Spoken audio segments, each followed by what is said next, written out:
अस्सलाम वालेकुम। Welcome to my YouTube channel instant education hub.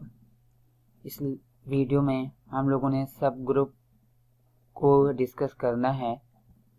तो सब ग्रुप से पहले आप लोगों को पता होना चाहिए कि ग्रुप क्या होता है, और ग्रुप का मैं यहाँ पे ओवरव्यू दूंगा कि हमारे पास एक ऐसा सेट जो 4 प्रॉपर्टी को सेटिस्फाई करे वो ग्रुप कहलाता है।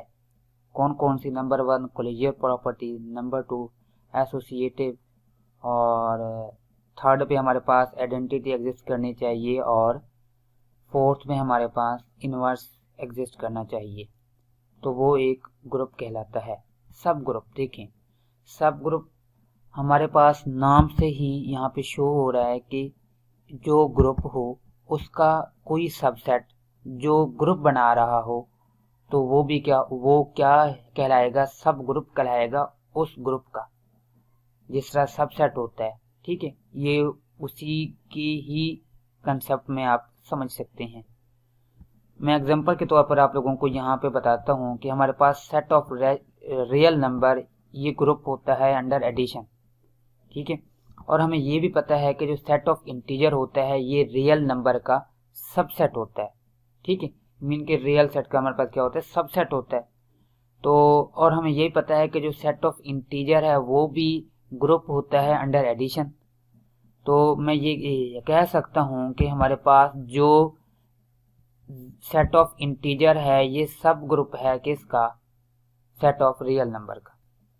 ठीक है, ये आप लोग मीन के अब सिंपल वर्डिंग में अगर मैं ये आप लोगों को समझाऊं कि एक ऐसा सेट जो खुद ग्रुप हो और उस सेट के वो सबसेट जो ग्रुप हों वो उस सेट के क्या कहलाएंगे? सब ग्रुप कहलाएंगे। ठीक है, उसके उस मीन वो एक ग्रुप होगा तो उसके जितने भी सबसेट जो ग्रुप बनाएंगे वो भी क्या होंगे? वो उस सेट के सब ग्रुप कहलाएंगे। वो अपने आप में तो ग्रुप होंगे, लेकिन विद रिस्पेक्ट टू उस सेट के वो या उस ग्रुप के क्या होंगे? सब ग्रुप होंगे। अब फॉर्मली अगर हम इसकी डेफिनेशन देखें कि अ नॉन एम्प्टी सबसेट। अब देखें नॉन एम्प्टी सबसेट, ये तो कंडीशन हमारे पास मस्ट है ना कि एम्प्टी सेट का तो हम ग्रुप नहीं चेक करते। मीनिंग के ग्रुप के लिए पहले कंडीशन यही है कि हमारे पास वो नॉन एम्प्टी सबसेट होना चाहिए। ठीक है, सॉरी सेट होना चाहिए। देखें तो सब ग्रुप के लिए भी वही होगी कि एक a non empty subset H of a group G, meaning कि हमारे पास कोई एक सबसेट है किसका? जी का, ग्रुप जी का। अब देखें यहाँ पे हमें ये चीज नहीं देखनी कि जी ग्रुप है या नहीं है। जब जब ग्रुप की बात कर रहे हैं तो लाजमी तौर पे हम ये देख रहे हैं कि जी ग्रुप है और ये चारों प्रॉपर्टी को सेटिस्फाई कर रहा है। ठीक है, और इसका जो सबसेट है एच, वो सब ग्रुप कब होगा? If H form a group under the binary composition of G. अब यहाँ पे ये बात समझने वाली है कि अगर मैं यहाँ बात कर रहा हूँ कि एच जो है वो ग्रुप होगा तो ही सब ग्रुप होगा ना।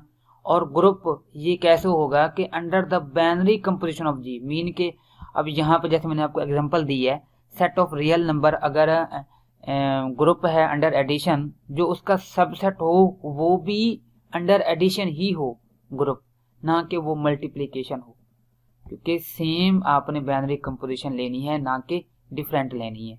मेरी उम्मीद है आपको इस चीज की समझ आ गई होगी। ठीक है, मीन के अगर ग्रुप अंडर एडिशन है तो उसका जितने भी सब ग्रुप होंगे वो भी ग्रुप हों अंडर एडिशन, ना कि मल्टीप्लिकेशन।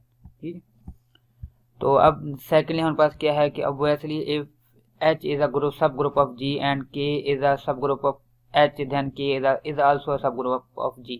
मीन के यहाँ पे ट्रांजिटिव प्रॉपर्टी यहाँ पे यूज हुई पड़ी है कि अगर हमारे पास ए बी का सबसेट है, ए बी का सब ग्रुप है और बी सी का सब ग्रुप है, तो ऑफ कोर्स हमारे पास अंडरस्टूड है कि हमारे पास जो ए होगा वो सी का भी क्या होगा? सब ग्रुप ही होगा। ठीक है, ये वही बात यहाँ पे लिखी हुई है।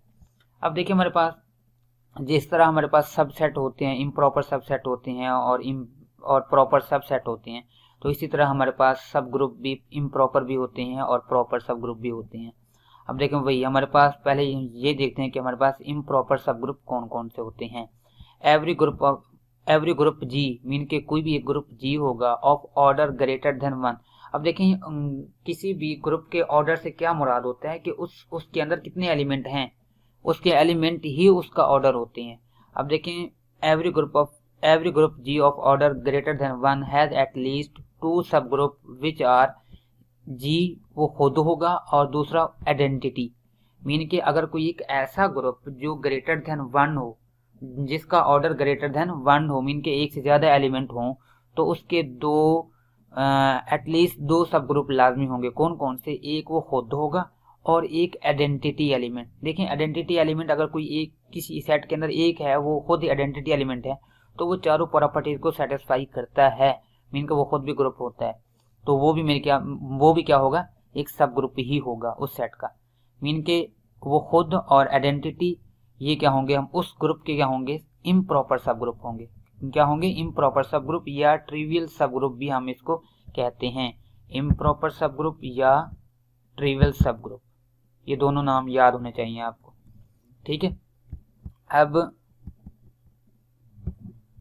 सेकेंडली हमारे पास क्या है कि a subgroup other than these two is known as proper या हमारे पास नॉन ट्रिवियल सब ग्रुप। ये बात याद रखने वाली है कि अगर हमारे पास इम्प्रॉपर कौन कौन से होते हैं, खुद होगा, वो खुद जो हमारे पास ग्रुप होगा उसके कितने इम्प्रॉपर सब ग्रुप होंगे, 2 होंगे। अगर उसका ऑर्डर ग्रेटर देन 1 है तो वो खुद होगा और एक आइडेंटिटी होगा। इसके अलावा जितने भी उसके सब सेट होंगे वो क्या होंगे, या सब ग्रुप होंगे, वो क्या होंगे, हमारे पास प्रॉपर सब ग्रुप होंगे या नॉन ट्रिवियल सब ग्रुप होंगे, ठीक है। ये मीन के एक ही चीज के दो नाम हैं। अब यहाँ पे रिमार्क्स में एक चीज याद रखिएगा कि if any subset of the group G is a group for any composition other than the composition of G then it is not a subgroup of जी। ये वही बात जो मैंने ऊपर आप लोगों को बता चुका हूँ कि हमारे पास ये बात याद रखिएगा कि अगर एक कोई ग्रुप जी है और उसका कोई भी उसका सबसेट लें, तो वो भी अगर जी जो हमारे पास अंडर एडिशन ग्रुप बना रहा है, तो उसका जो सब ग्रुप होगा वो भी अंडर एडिशन ही होना चाहिए, ना कि वो अंडर मल्टीप्लिकेशन। एग्जांपल ले लें हम, ताकि आप ये जो कंसेप्ट है हमारे पास मजीद क्लियर हो जाए। देखें कैसे कि ये हमारे पास एक ग्रुप है 1 - 1, मीन की एक सेट है जिसके अंदर 2 एलिमेंट पड़े हुए हैं 1 - 1। हमें ये पता है कि हमारे पास ये किसका हमारे पास होता है, एक सेट हमारे पास क्या है, हमारे पास जिसके एडिशन के लिहाज से ये क्या है, which is a group for multiplication. ये ग्रुप 1 - 1 हमारे पास एक ग्रुप होता है अंडर मल्टीप्लिकेशन। लेकिन ये अगर हम ये कहें कि हमारे पास कोई भी, आप मान लें कि सेट ऑफ इंटीजर ले लें, ठीक है, यहाँ में आप ले लें कि सेट ऑफ इंटीजर। अब हमें पता है कि सेट ऑफ इंटीजर हमारे पास क्या होता है, अंडर एडिशन क्या होता है, ग्रुप होता है। ये 1 - 1 इस सेट ऑफ इंटीजर का सबसेट है। ये 1 - 1 एक सबसेट तो है और ये ग्रुप भी है, लेकिन ये ग्रुप कैसे है, अंडर मल्टीप्लिकेशन है। अब हमने क्या पढ़ा है कि अगर कोई ग्रुप है वो अंडर एडिशन है, तो उसका जो सबसेट हो वो भी अंडर एडिशन ही होना चाहिए ग्रुप, ना कि अंडर मल्टीप्लिकेशन। तो मतलब ये कि ये अंडर मल्टीप्लिकेशन है। अगर ये अंडर मल्टीप्लिकेशन है फिर भी ये क्या होगा, सब ग्रुप नहीं होगा। अगर ये अंडर एडिशन ग्रुप होता तो हम कह सकते थे कि ये क्या है, इसका सब ग्रुप है, ठीक है। ये बात याद रखिएगा कि सेम बाइनरी ऑपरेशन मीन के यूज होना चाहिए, ना कि डिफरेंट होना चाहिए। यहाँ से एक चीज यहाँ पे हमें सीखने को मिली। अब देखें हम लोगों ने अभी तक क्या चीज डिस्कस की है। हमने देखा है कि सब ग्रुप क्या होता है और इम्प्रॉपर सब ग्रुप क्या होता है और प्रॉपर सब ग्रुप क्या होता है, और कुछ उसकी हमने रिमार्क्स देखे। वही कि हमारे पास कि अगर जी हमारे पास अंडर एडिशन है ग्रुप, तो उसके जितने भी सबसेट हैं और वो ग्रुप हों, तो वो उस टाइम सब ग्रुप ये कहलाते हैं जब वो सेम बाइनरी ऑपरेशन के थ्रू ही वो क्या बना रहे हो, ग्रुप हों। अदरवाइज वो सब ग्रुप नहीं होंगे, ठीक है। अब देखें एग्जांपल देख लेते हैं ताकि मजीद हमारे लिए समझना इजी हो जाए। देखिए हमारे पास, अगर मैं पहले एडिशन के लिहाज से देख रहा हूँ ग्रुप कि हमारे पास कोई सेट ऑफ इंटीजर है, वही जो मैं पहले आप लोगों को एग्जांपल दे भी चुका हूं कि हमारे पास सेट ऑफ इंटीजर एक ये सब ग्रुप होगा रैशनल नंबर का। देखिए रैशनल नंबर भी हमारे पास अंडर एडिशन क्या होता है, ग्रुप होता है, और हमें ये भी पता है कि सेट ऑफ इंटीजर भी अंडर एडिशन ग्रुप होता है। तो और हमें ये भी पता है कि ये जो सेट ऑफ इंटीजर ये सबसेट है किसका, रैशनल नंबर का सबसेट है, रैशनल नंबर का सबसेट है। तो इसका मतलब ये कि ये rational number set of integer rational number का सबसेट भी है, और ये ग्रुप भी बना रहे हैं अंडर एडिशन। तो हम ये कह सकते हैं कि ये क्या है, सब ग्रुप है। इसी तरह अब रैशनल नंबर क्या है, सब ग्रुप है रियल नंबर का, क्योंकि हमें पता है कि रैशनल नंबर एक सबसेट है रियल नंबर का, और ये ग्रुप भी बना रहे हैं अंडर एडिशन, जो कि रियल नंबर भी अंडर एडिशन ग्रुप है। तो हम कह सकते हैं कि जो set of rational number under addition अगर ये सब ग्रुप है किसका, सेट ऑफ रियल नंबर का। अब देखें यहाँ पे एक चीज, यहाँ पे set of integer number rational number का सबसेट है, और set of rational number real number का सबसेट है। तो मैं ये कह सकता हूँ कि मेरे पास जो सेट ऑफ इंटीजर होगा अंडर ऑपरेशन अंडर एडिशन ये सब ग्रुप होगा किसका, रियल का। ये देखें मैं ये भी कह सकता हूँ, ठीक है। मीन के आप लोगों के पास एक और एग्जांपल भी आ गई, मल्टीप्लिकेटिव ग्रुप। मीन के मल्टीप्लिकेशन के लिहाज से जो सब ग्रुप की एग्जांपल हैं वो यहाँ पे हैं। देखिए 1 - 1 हमें पता है, 1 एक सेट है जिसके अंदर 1 और -1 एलिमेंट पड़े हैं, ये ग्रुप होते हैं। अब ये ना अभी हम इसकी जब एग्जांपल को देखेंगे ना तो उस टाइम मैं आप लोगों को क्लियरली समझाऊंगा कि हम कैसे चेक करते हैं। और हम अभी इसी वीडियो में कुछ टेस्ट भी देखेंगे कि जिनके थ्रू हम देखेंगे कि अगर कोई भी सब सेट है तो वो कौन सी कंडीशन हम चेक करके बता सकते हैं कि वो सब ग्रुप है या नहीं है। 1 - 1 और 1 ओमेगा क्यूब, 1 - 1 आयोटा - आयोटा, ये सारे ग्रुप हैं, सब ग्रुप हैं किसके अंडर, किसके कॉम्प्लेक्स नंबर के अंडर मल्टीप्लिकेशन। देखिए हमारे पास यहाँ पर कॉम्प्लेक्स नंबर हमने क्यों लिखा, वैसे सोचें कि हमारे पास हमें पता है कि जो जितने भी सेट हैं वो सारे सब सेट होते हैं किसके, कॉम्प्लेक्स नंबर के। तो देखिए हमारे पास ये भी तो कॉम्प्लेक्स नंबर का एक सबसेट ही है, ये भी कॉम्प्लेक्स नंबर का सबसेट ही है, ये भी कॉम्प्लेक्स नंबर का सबसेट ही है, ठीक है। तो इसका मतलब है कि हम कह सकते हैं कि ये जो हमारे पास होगा ये सब ग्रुप होंगे किसके, इस सेट के। लेकिन यहाँ पे ये बात याद रखिएगा कि जो ये होगा ग्रुप होगा ये नॉन जीरो कॉम्प्लेक्स नंबर के लिए होगा, ठीक है। ये जितने भी हमारे पास सब ग्रुप हैं, और ये देखिए हमारे पास वही कि अगर 1 - 1 ये ग्रुप है अंडर मल्टीप्लिकेशन, तो ये भी हमारे पास किसका एक सब ग्रुप है, 1 - 1 आयोटा, ये भी हमारे पास किस चीज़ के लिहाज से है, हमें ये पता है कि ये मल्टीप्लिकेशन के लिहाज से क्या होता है, ये ग्रुप होता है, और ये इसका सबसेट है, और ये भी अंडर मल्टीप्लिकेशन सब ग्रुप होता है। तो हम कह सकते हैं कि ये क्या है, सब ग्रुप है इस सेट का, ठीक है। ये हमने कुछ एग्जांपल देख ली। अब कुछ नोट कर लें कि अगर हम सम टाइम हम लोग जो हमारे पास ये जो नोटेशन होती है लेस देन और इक्वल टू जी, मीन के हमारे पास कोई एच है और जी हमारे पास कोई सबसेट है, और कोई जी हमारे पास कोई सेट है, मीन के सबसेट है जी का, to signify that H is a subgroup of G. Mean के हम ये सम टाइम हम लोग ये नोटेशन भी यूज करते हैं सब ग्रुप के लिए। एंड एच सब अगर सिर्फ वहाँ पे इक्वल टू भी साथ था, अगर इक्वल टू ना हो तो हम कहेंगे कि वो प्रॉपर सब ग्रुप होगा, अगर ये साथ होगा तो हम क्या कहेंगे, इम्प्रॉपर सब ग्रुप होगा, ठीक है।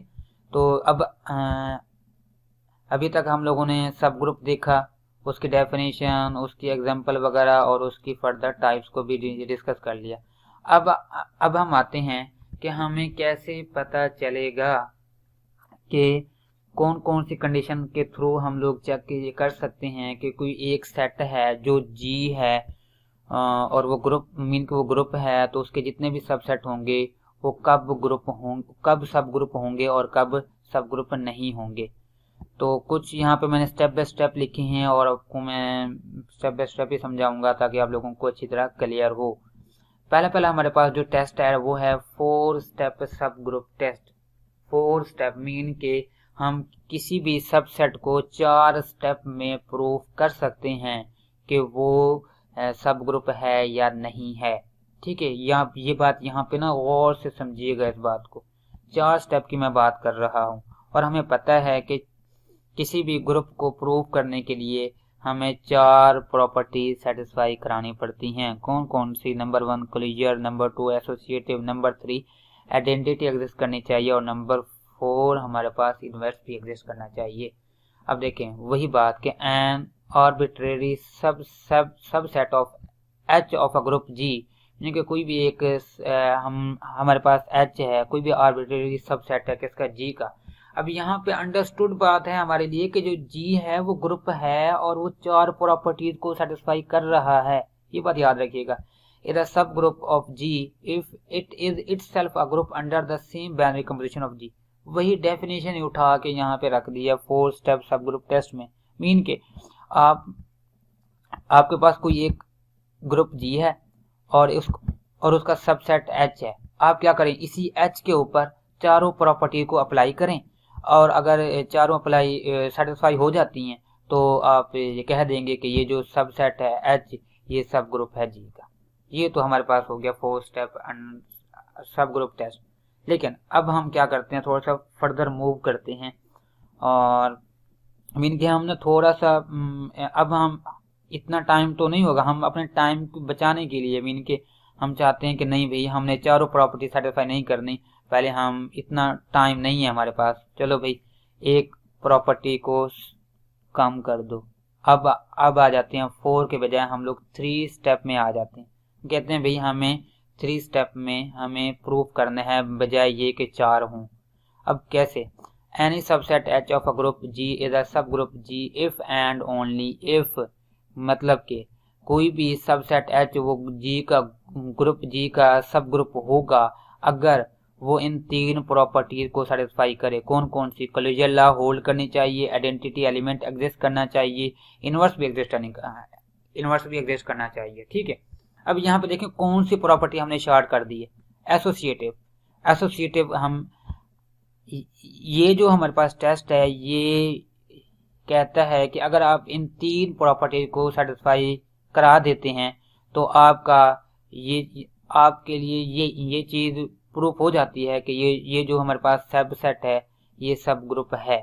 ठीक है, अब हम यहाँ पे ना थोड़ा सा रिमार्क्स चेक कर लें कि हम क्यों नहीं चेक करते एसोसिएटिव जो हमने भाई शॉर्ट की है, हमने रिमूव कर दी है, हमने एक स्टेप रिमूव कर दिया है या हमने एक प्रॉपर्टी को हटा दिया है। तो क्यों हटाया? देखें हमारे पास ए बी सी कोई भी हमें एसोसिएटिव लॉ के लिए क्या करना पड़ता है? 3 एलिमेंट हमें चाहिए। वो अब देखें अगर एच सबसेट है जी का तो जो एच के अंदर एलिमेंट होंगे वो जी के अंदर भी एलिमेंट होंगे।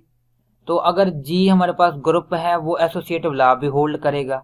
तो मतलब कि वही 3 एलिमेंट जो जी के अंदर थे वो एसोसिएटिव लॉ होल्ड कर रहे थे तो वो क्या एच के अंदर होल्ड नहीं करेंगे? ऑफ कोर्स करेंगे। तो इसीलिए हमने एसोसिएटिव प्रॉपर्टी को स्किप कर दिया है। ठीक है, हम ये चेक ही नहीं कर रहे, हम कह रहे हैं कि अगर हम किसी ग्रुप जी का सबसेट लेते हैं तो उसके अंदर भी वही एलिमेंट होंगे, वो भी एसोसिएटिव लॉ होल्ड करेंगे, इसलिए हमें ये चेक करने की ज़रूरत नहीं है। इसलिए हम क्या करते हैं, इस एसोसिएटिव लॉ को स्किप कर रहे हैं। ठीक है, अब आते हैं हम लोग, अब हम कहते हैं नहीं भाई हम 3 स्टेप भी नहीं करना, अब हमने 2 स्टेप पे आ जाना है। ठीक है, अब ये 2 स्टेप पे आ जाए। 2 सब ग्रुप टेस्ट क्या है हमारे पास कि एक ऐसा non empty subset H of a group G is a subgroup of G if and only if. Mean के हमारे पास कोई भी एक सबसेट एच होगा किसी भी ग्रुप जी का, इज अ सब ग्रुप, वो कब होगा? If and only if. देख लें कि हमारे पास कोई पहली कंडीशन क्या है कि ए बी कोई भी 2 एलिमेंट हैं जो एच से बिलोंग करते हैं और जो ए बी हो। मीन कि अब यहाँ पे ना आप कोई भी मल्टीप्लिकेशन ही ले लें कि अगर हमारे पास वो भी क्या करना चाहिए?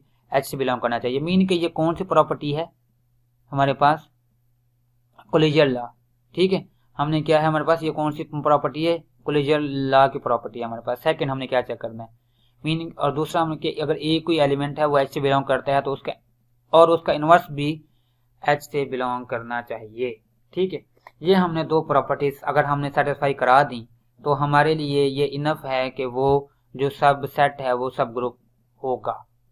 अब देखिए यहाँ पे ना थोड़ा सा हमें पता है कि 4 प्रॉपर्टी हमें सेटिस्फाई करानी पड़ती हैं। अब हमने 2 स्किप कर दी हैं, क्यों कर दी हैं, कोई तो वजह होगी ना इसके पीछे। तो अब हमने पहले क्या थी, कोलिजन लॉ, ये हमने चेक करनी है। ठीक है, ये मैंने देख लिया, आपने चेक करनी है। सेकंड, आप हमने एसोसिएटिव चेक करना होता है। एसोसिएटिव का मैं ऑलरेडी बता चुका हूँ पिछले में कि हम क्यों नहीं चेक करते, कि हम ये कहते हैं कि अभी हमने जो एच है, जो सबसेट लिया है जी का, वो ग्रुप है और वो एसोसिएटिव लॉ को भी होल्ड करेगा अगर ग्रुप है तो, और वही एलिमेंट अगर हम एच में ले रहे हैं तो वो भी एसोसिएटिव लॉ होल्ड करेंगे, इसलिए हम चेक नहीं करते। नंबर 3, अब आइडेंटिटी पे आ जाएं।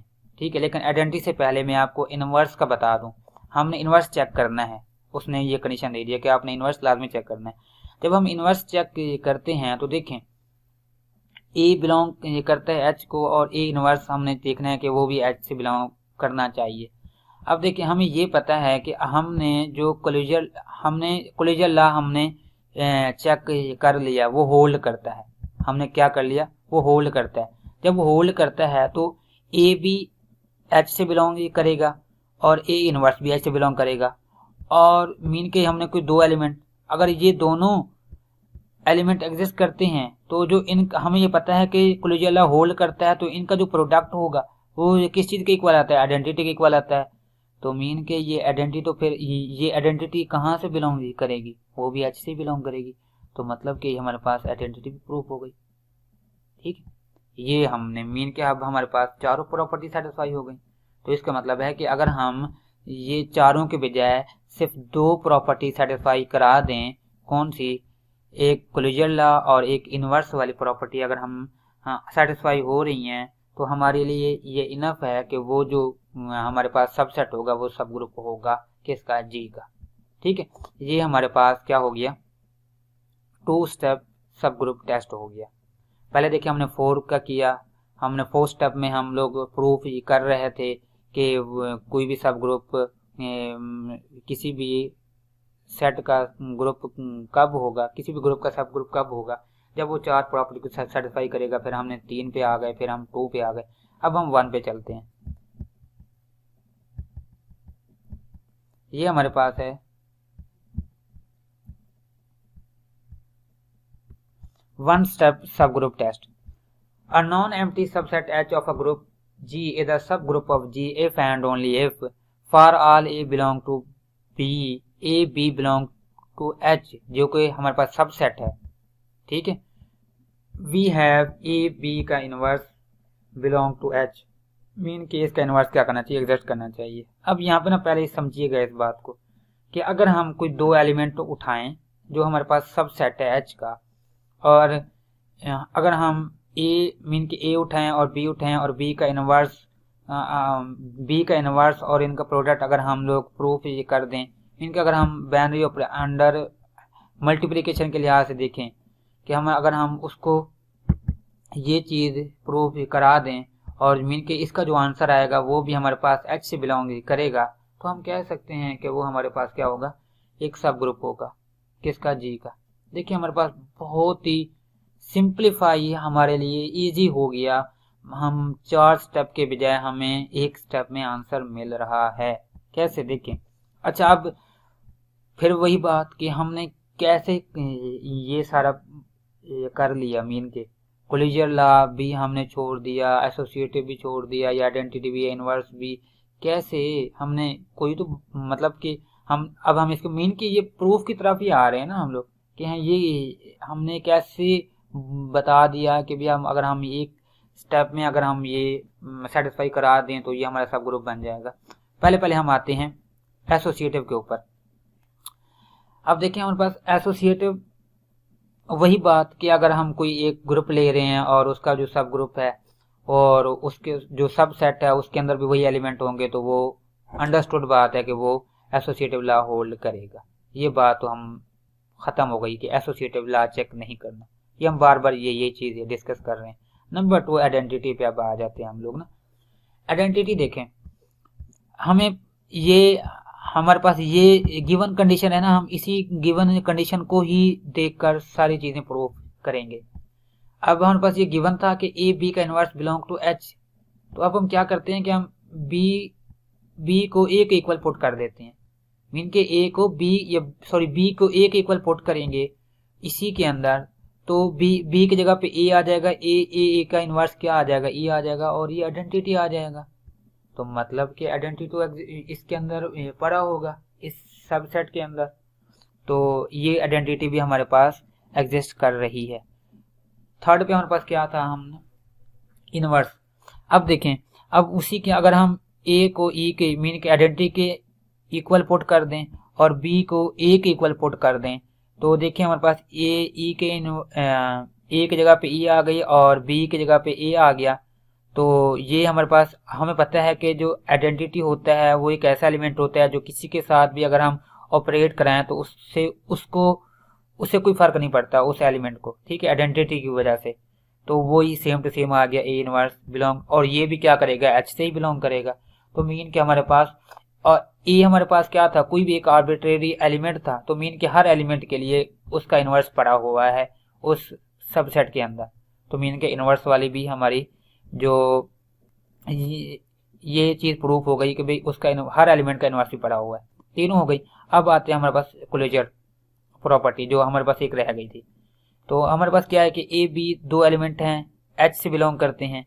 तो अब देखें, अगर बी, अब ये चीज हम प्रूफ कर चुके हैं कि हर एलिमेंट का इनवर्स पड़ा हुआ है, और बी अगर हमारे पास बी एक एलिमेंट है जो बी मीन के बी इनवर्स अगर एलिमेंट पड़ा हुआ है तो उसका बी इनवर्स का भी कोई इनवर्स पड़ा होगा।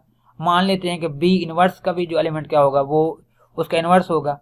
तो हम क्या करेंगे, तो बी की जगह पे हम उसका इनवर्स पुट कर देंगे, बी की जगह पे क्या कर देंगे, इनवर्स पुट कर देंगे उसका, और ऑलरेडी इनवर्स है और हमें पता है कि बी का इनवर्स बी इनवर्स का इनवर्स अगर लेंगे तो वो दोबारा बी आ जाएगा, और ये बी पड़ा हुआ है, ए बी कहाँ से बिलोंग कर रहा है, एच के अंदर। मीन के हर दो एलिमेंट के लिए ये क्लोजर लॉ जो प्रॉपर्टी है ये भी सेटिस्फाई कर रही है।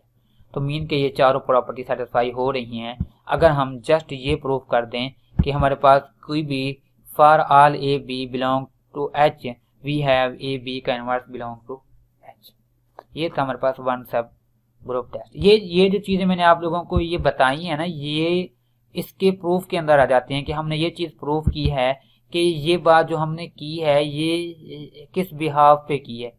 ये सारी चीजें जो मैंने आप लोगों को पीछे भी बता चुका हूँ, ये जो मैंने आप लोगों को बताए हैं, ये सारी चीजें ये मैंने आपको ये चेक करके बताई हैं कि ये हमने किस बिहाफ पे बोला है कि भाई आप 2 स्टेप ही चेक कर लें तो वही इनफ होगा किसी भी सब ग्रुप को प्रूव करने के लिए कि वो किसी ग्रुप का सब ग्रुप है।